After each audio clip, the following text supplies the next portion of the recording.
하나님 말씀 시편 84편 1절에서 4절의 말씀입니다. 구약성경 864쪽에 있습니다. 말씀 함께 읽겠습니다. 만군의 여호와여, 주의 장막이 어찌 그리 사랑스러운지요.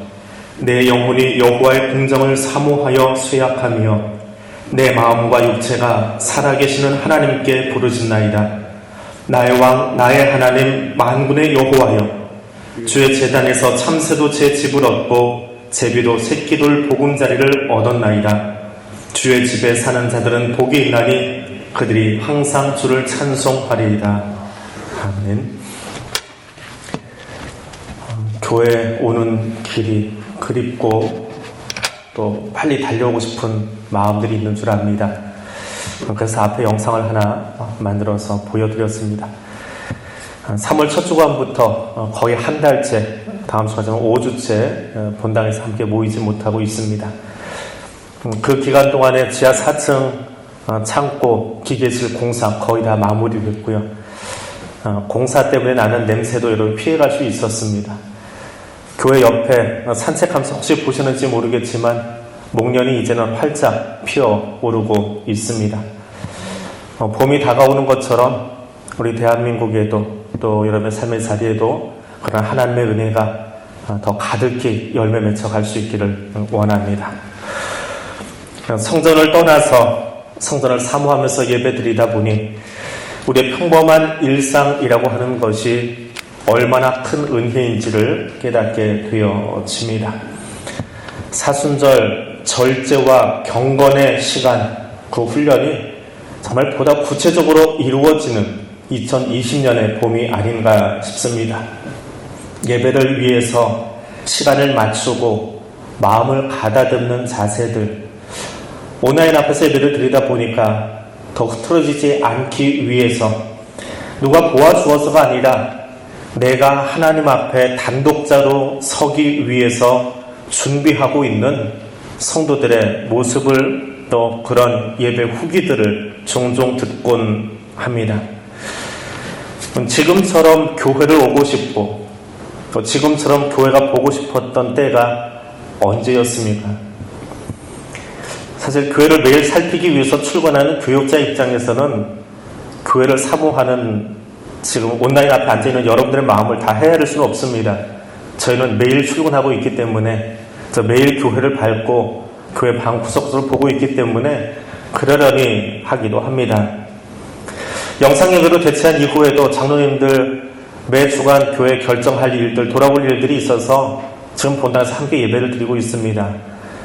본당에서 예배 드리는 그 간절함의 성도들의 마음을 우리는 여기 앉아있기 때문에 사실 다 이해한다고 말씀드릴 수 없을 것 같습니다. 그래도 감사한 것은 한 사람쯤 더 껴앉을 수 있는데 여기 앉으신 분들 옆에 가족이나 혹은 나는 건강해라고 말하면서 올 수 있을 것 같은데 교회의 결정에 따르고 또 각 가정에서 지금도 예배 드리고 있는 그런 성도분들이 있어서 교회가 더 안전한 자리가 되어지고 또 그런 우리 교회의 모습이 이 지역사회에 귀감이 되고 있습니다라고 말하는 지역 공무원의 인사를, 감사 인사를 대신 전합니다. 오늘 이 아침에도 계속 예배를 드리는 어떤 교회는 아침부터 공무원이 출근해서 저 뒷좌석에 같이 앉아서 떨어져 앉으라고 마스크 쓰라고 예배를 돕는 건지 방해하는 건지 그렇게 시작되었다는 안타까운 이야기도 들었습니다.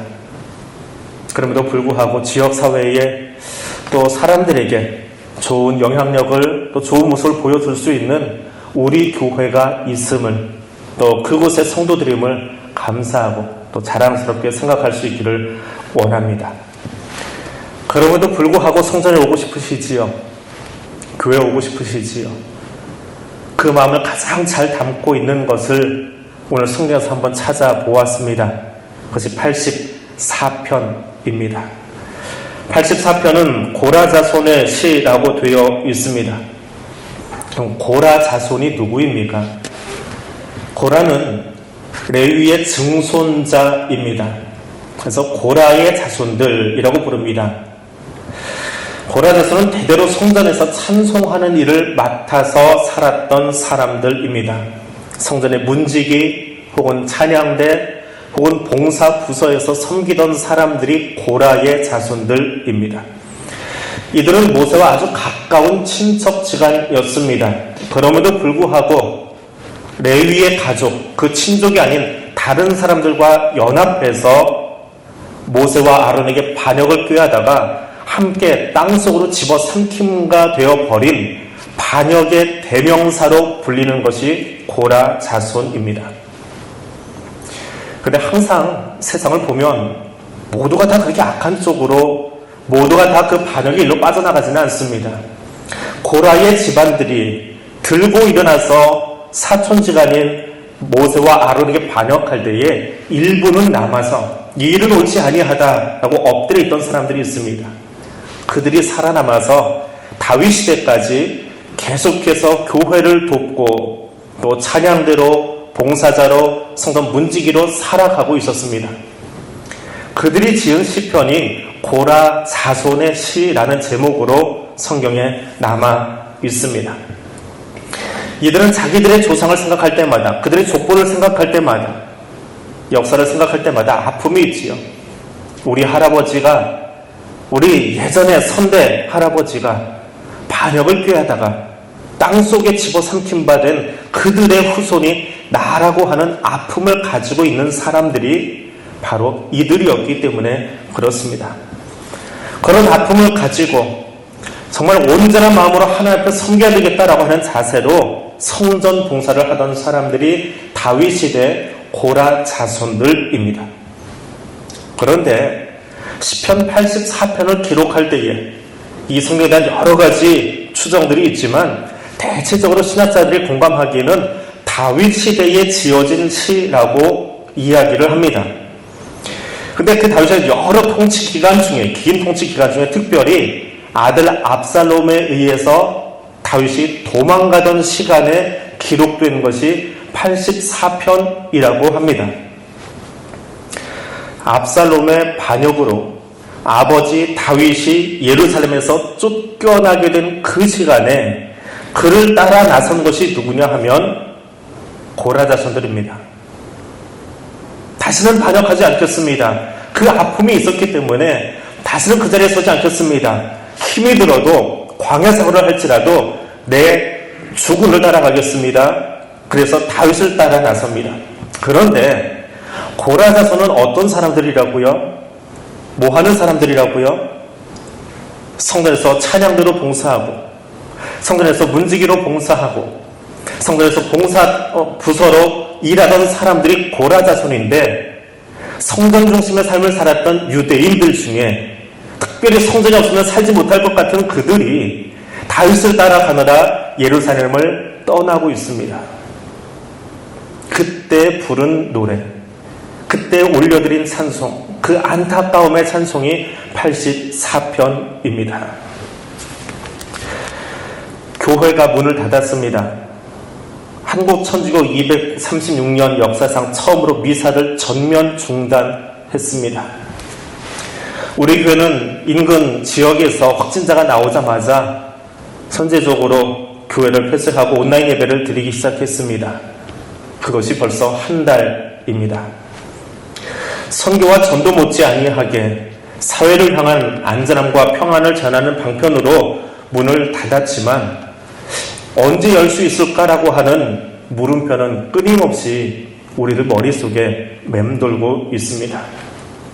그때 우리가 부를 수 있는 찬송이 오늘 고라 자손이 불렀던 이 찬송, 이 고백이 아닌가 싶습니다. 반역을 피해서 왕을 따라, 다윗을 따라 고라 자손이 광야로 나갑니다. 위험천만한 위기 속에 던져졌지만 더 두려운 것은, 고라 자손의 입장에서 더 두려운 것은 하나님의 전을 떠난 자의 고통이었습니다. 예배를 드릴 수 없다라고 하는 그런 안타까움이었습니다. 하나님과의 교제가 끊어진 자리로 나아가는 고라 자손들의 아픔이었습니다. 구약의 예배는 온전하게 성전 중심이었기 때문에 그렇습니다. 예루살렘 성전을 떠난 어떤 예배도 허락되지 않았던 것이 구약적인 사고방식이었기 때문에 그렇습니다. 바꿔 이야기하면 다윗이 승리하거나 압살롬이 죽거나 돌아가지 않으면 우리는 갈 수 없기 때문에, 예루살렘에 돌아갈 수 없기 때문에 그 안타까움으로 부르는 찬송이 오늘 84편입니다. 만군의 여호와여, 주의 장막이 어찌 그리 사랑스러운지요. 내 영혼이 여호와의 궁정을 사모하여 쇠약하며 내 마음과 육체가 살아계시는 하나님께 부르짖습니다. 방랑자가 되고 보니까 예루살렘 성전에서 매일 문을 지키고 찬송을 하고 봉사던 그때는 몰랐는데, 방랑자가 되고 나서 보니까 비로소 성전에서 드리는 예배가 얼마나 행복한지를 알게 되었노라고 고백하는 것이 고라 자손들의 찬송입니다. 성전을 사모하는 이유가 무엇입니까? 거기 가면 제사장이 있고, 거기 가면 찬양대 자리가 있고, 거기 가면 봉사의 자리가 있어서 그것이 성전을 그리워하는 이유입니까? 그렇지 않습니다. 그건 답이 되지 않습니다. 마트에 가서도 교인들을 볼 수 있습니다. 수경 산책을 하러 나가도 마스크 쓰고 지나가는 교우들을 종종 만날 수 있습니다. 성전이, 교회가 단지 만남의 장소라고 한다면 그것은 답이 되지 않습니다. 고라 자손의 찬송 속에는 성전을 그리워하는 이유가 무엇인지 분명하게 적혀 있습니다. 84편을 쭉 묵상하노라면 주의 장막, 여호와의 궁정, 주의 제단, 주의 집, 주의 궁정, 이런 단어가 끊임없이 반복되어 나오고 있습니다. 계속해서 반복되는 단어는 단 한 가지입니다. 여호와, 주라고 하는 단어입니다. 그것은 고라 자손이 그 성전에서 하나님과, 여호와 하나님과 깊은 교제를 가지고 있었다라고 하는 것입니다. 그럼 생각해 보십시오. 고라 자손이 다윗을 따라 나섰습니다. 다윗이 어떤 사람인가요? 수금 잘 켜는 사람입니다. 어느 정도로요? 그의 음악적인 재능은 사울 안에 있던 악한 영들이 떠나갈 수 있도록 도울 수 있는 그런 음악적인 재능이 있던 사람입니다. 그의 수금 켜는 실력은 어떤 찬양대, 어떤 음악 전문가보다 탁월했던 영성의 소유자입니다. 문장력은 또 얼마나 수려합니까? 그가 지은 수많은 시편이 오늘 우리가 가지고 있는 성경책 속에 남아있지 않습니까? 비록 광야로 나가지만 그가 하나님을 묵상하며 시 한 편을 읊어내면 그 어떤 설교보다 멋있는 설교를 들을 수 있는 것이 고라 자손들입니다.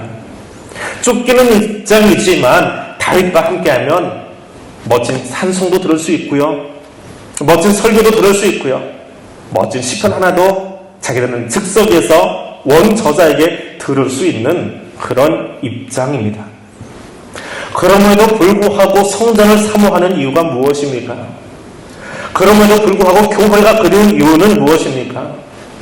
수변에서도 볼 수 있고 전화하면 언제든지 볼 수 있고 영상통화도 할 수 있음에도 불구하고 이곳이 그리운 이유는 무엇입니까? 하나님의 집, 여호와의 궁정, 주의 장막에서 하나님과 깊은 교제를 가지던 그 순간이 그립기 때문에 그렇습니다. 하나님은 무소부재하신 분입니다. 안 계신 곳이 없는 분입니다. 그러니 예배가 본당이 되었건 산이 되었건 들판이 되었건 강가가 되었건 무슨 상관이 있습니까? 그건 아무 상관 없습니다. 어디서건 두세 사람을 모여 기도하면 거기 하나님 분명히 계십니다. 하늘이라도 우리 하나님을 감당할 수 없는데 이 좁은 예배당에 그것은 하나님을 다 감당할 수 있겠습니까? 어찌 하나님을 예루살렘 성전에 가두어 두고 대한교회 본당 안에다 가두어 둘 수 있습니까? 그럼에도 불구하고 그런 하나님이심 알면서도 불구하고 왜 성전을, 왜 교회를 그리워하며 마음이 쇠약해지고 있습니까? 예배에 집중하지 못하도록 방해하는 사람과 소리와 환경들이 우리 옆에서 끊임없이 공격하고 있기 때문에 그렇습니다. 다윗으로 하여금 들판으로 따라 나간 고라 자손으로 하여금 오늘 온라인 예배 현장에 앉아있는 나로 하여금 예배에 집중하지 못하게 하는 너무나 많은 세력들이, 너무나 많은 것들이 우리를 애워싸고 있기 때문에 그것이 우리의 영혼을 쇠약해 가도록 만들고 있더라라고 하는 것입니다. 성전에 나오기 위해서 마음을 준비하고 옷을 다시 갈아입고 성경을 다시 한번 손에 들고 나아가면서 하나님과 깊은 교제를 위해 걸어 나오며 우리의 마음이 준비되고 우리의 영혼이 준비되고 그게 하나님과의 만남 속에 감격의 눈물을 흘리며 돌아가던 주일의 아침을 우리는 기억합니다. 시편 찬송을 열심히 부르고 있다가 하나님을 바라보고 있다가 그들을 추격하는 군대의 소리가 들리면 급하게 그들의 행랑을 다시 걸머치고 도망가야 했던, 온전한 예배를 드리지 못하던 그 현장 속에서 고라 자손은 알고 있습니다. 그제서야 성전이 왜 중요했는지 압니다. 모든 것을 끊고 오직 하나님에게만, 말씀에만 집중할 수 있는 곳이 그곳이었음을 알기 때문에 그렇습니다. 하나님의 선을 가까이 두고 예배 드리는 것이 얼마나 행복한 일인지요. 시인은 지금 그 찬송을 부르면서 들녘에서 하나님을 향하여 눈을 들고 있습니다. 오늘 우리의 예배 현장을 한번 둘러보시기를 바랍니다.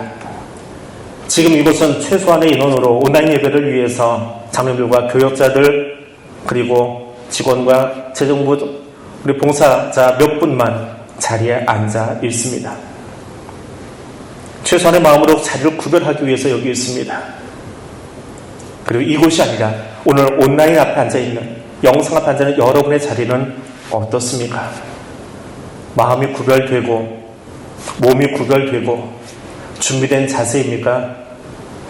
아니면 주일 아침 9시 너무 급한 시간이라 미처 눈곱도 떼지 못한 채 혹 앉아 있지는 않습니까? 주일 교회를 나오듯 여러분 몸과 마음이 준비되어 있습니까? 성전이 그리운 이유가 단지 저 자리에 앉아보고 싶은 것이 아니라 하나님께 나를 드리기 위해서 이른 아침부터 준비하고 있던 그 자세가 잃어버리지 아니하고 상실되지 아니하고 지금 이 영상 앞에 앉아 있으신지요? 지금 내게 은총을 주시려고 긍휼을 베푸시려고 찾아와 계신 하나님 만나고 있습니까? 온갖 소리와 환경과 코로나가 우리의 일상의 리듬을 다 깨뜨려버린 작금의 시간에 이 시간 하나님과 나의 만남을 방해하지 못하도록 여러분의 자리를 구별하십시오. 그리고 고라 자손이 불렀던 이 그리움의 찬송을 함께 불러볼 수 있으면 좋겠습니다. 성전을 마음으로 찾아가지 못하고 제사를 온전하게 드리지 못했던 고라 자손들의 그 찬송 말입니다. 하나님과 깊은 만남을 기억하며 우리 이렇게 부르고 싶습니다. 사모곡으로 불렀던 고라 자손의 찬송입니다. 나의 하나님, 나의 왕, 만군의 여호와여. 그 하나님이 얼마나 만나고 싶은지 그 간절함으로 나아가 하나님을 향하여 첫 일성을 터뜨렸던 고라 자손의 외침이 오늘 우리의 찬송 소리가 될 수 있기를 원합니다. 참새도 주의 제단에서 집을 얻고 제비도 새끼들 보금자를 얻었습니다. 짐승도 원하면 교회 옆에다가 둥지 펴고 거기 앉아서 짹짹거리고 노래하고 있는데 나는 바이러스 하나 때문에 그 성전 문도 넘어가 보지 못하고 앉아 있습니다. 그 안타까움의 노래가 84편입니다. 작은 새 한 마리도 성전 처마 밑에 교회 뜨락 옆에 나무 밑에 둥지 들고 거기서 노래하고 있는데 오늘 나는 마음은 있어도 거기 들어가지 못하고 있는 그 안타까움이 고라 자손과 똑같더라라고 하는 것입니다. 마치 휴전선 앞에 가서 걸어가면 채 1시간도 안 걸릴 북녘 땅을 바라보고 있는 실향민들의 안타까움처럼 수도 없이 아침 저녁 산책을 하며 교회 옆을 지나가지만 잠겨있는 교회 문을 열고 들어가지 못하도록 만드는 이 사회의 현실이, 그리고 바이러스의 그 무서움이 오늘 우리의 안타까움이지 않습니까? 얼마나 사무치게 그리웠을까요? 어떤 마음으로 다윗을 따라가며 어떤 마음으로 예루살렘을 그리워하며 고라자손이 노래를 불렀을까요? 코로나19가 언제쯤 끝나야 우리가 자유롭게 다시 그곳에 들어가서 마스크를 벗고 힘껏 소리내어 춤추며 찬양할 수 있을까요? 그리고 그 춤보다 그 노래보다 더 감격스러운 것, 하나님을 만나는 그 일상의 삶이 내게 얼마나 큰 행복이고 즐거움이고 감사였는지 잃어버렸던 나를 돌아볼 수 있기를 원합니다. 참새도 제비도 들어가 둥지트는 그곳에 우리도 들어가고 싶습니다. 주의 전을 찾아서 예배드리는 그것이 내가 건강해서가 아니라 내가 힘이 있어서가 아니라 예배드릴 수 있도록 하나님이 허락해 주셔야 비로소 그 문이 열릴 수 있음을 우리는 알기 때문에 그렇습니다. 예배는 하나님 우리를 저 세상 가운데서 구별하여 불러 모으신 사람들이 여기 모여 함께 하나님을 만나는 구체적인 삶의 행위이기 때문에 그렇습니다. 주의 집에 사는 자들이 복이 있나니 그들이 항상 주를 찬송하리이다. 성전에 나오는 것이, 예배자로 여기에 앉아있는 것이 하나님의 은혜임을 고백할 수 있기를 원합니다. 내가 무엇으로 함께 드렸는가 하는 것이 아니라 하나님의 은혜로 지금껏 주의 손을 마음 놓고 편안하게 드나들 수 있었음을 고백할 수 있기를 원합니다. 내 두 다리에 힘이 있어서 주의 손을 찾아 나오는 것이 아니라 하나님이 나를 불러주셨기에 그 지존하신 하나님 앞에, 그 지성소 앞에 주의 몸으로 찢어놓으신 휘장을 제치고 앞에 나아갈 수 있었음을 다시 한번 기억할 수 있는 사순절의 아침이 될 수 있기를 원합니다. 그리고 이 시간도 코로나19에 우리의 마음을 빼앗기지 아니하고 묶이지 아니하고 온전하게 구별된 마음으로 이 자리에 앉아 예배 드릴 수 있도록 나를 깨워주시고 나를 불러주신 하나님의 은혜를 감사할 수 있는 시간 될 수 있기를 원합니다. 비록 우리의 몸은 흩어져 있지만 그곳에 하나님 동일하게 찾아가셔서 우리의 마음을 온전히 하나로 모아서 살아계신 하나님께 예배 드릴 수 있도록 허락하심을 감사할 수 있기를 원합니다. 그리고 이 고백의 찬송을 함께 부르는 우리 믿음의 공동체로 말미암아서 이 땅에 아파하는 모든 환우들이 일어나고 주의 은총을 잃어버리고 이단에 빠져있던 사랑하는 우리의 백성들이 다시 한번 하나님의 진리의 말씀 앞으로 돌아오며 형제가 총칼을 겨눈 채 그것이 정의인 양 서로를 향하여 독결인 눈으로 바라보고 있던 그 나라와 민족이 이제는 복음 안에서 오직 사랑의 심장 하나만 가지고 보호의 능력을 가지고 이 땅을 새롭게 할 수 있는 그 일이 일어날 수 있기를 원합니다. 거짓의 영들이 하나님의 말씀 앞에 다 물러가고 오직 진리의 영이 이 땅을 통치하는, 살아계신 하나님의 영이 이 땅을 통치하는 그리스도의 계절이 속히 찾아올 수 있기를 원합니다. 말씀을 맺습니다. 여러분에게 오늘 숙제를 하나 내어드리겠습니다. 주보를 보면 뒤편에 오후 찬양 예배도 수요 기도회도 다 가정 예배로 되어 있습니다. 가정에서 어떤 예배를 드리십니까? 어떤 기도를 드리십니까? 교회가 따로 매뉴얼을 제시해드리지 않습니다. 하나님께 나아가는 여러분의 자세를 보고 싶습니다. 그런데 흩어져 있지만 우리가 하나임을 다음 주에 한번 확인해보고 싶습니다. 아니, 우리가 함께 나누려고 합니다. 그래서 숙제를 내어드립니다. 예배가 다 마친 뒤에, 축도로 예배가 마친 뒤에 가족들이 모여서 함께 301장 찬송입니다. 설교 찬송이 아니고요. 예배가 끝난 뒤에 301장 찬송을 솔로로 부르지 마시고요. 가족이 함께 한 절 정도, 1절이나 2절이나 3절 한 절 정도를 불러서 동영상으로 교육자들에게 보내주십시오. 그럼 그것을 다음 주에는 편집해서 함께 부르는, 함께 고백하는 우리의 찬송을 올려드리려고 합니다. 음에 자신이 없어도 괜찮습니다. 뒤에다 백뮤직 깔아드릴 테니까요. 우리가 함께 부르는 찬송, 각자가 각자의 처소에서 부르는 찬송이지만 그것이 모여서 하나님께 올려드리고 있습니다. 우리가 한 마음으로 부르는 그 찬송을 만들어 보고자 합니다. 그 감사의 고백이 우리의 가정에서 끊이지 아니하는 아름다운 사순절의 시간이 될 수 있기를 소원합니다.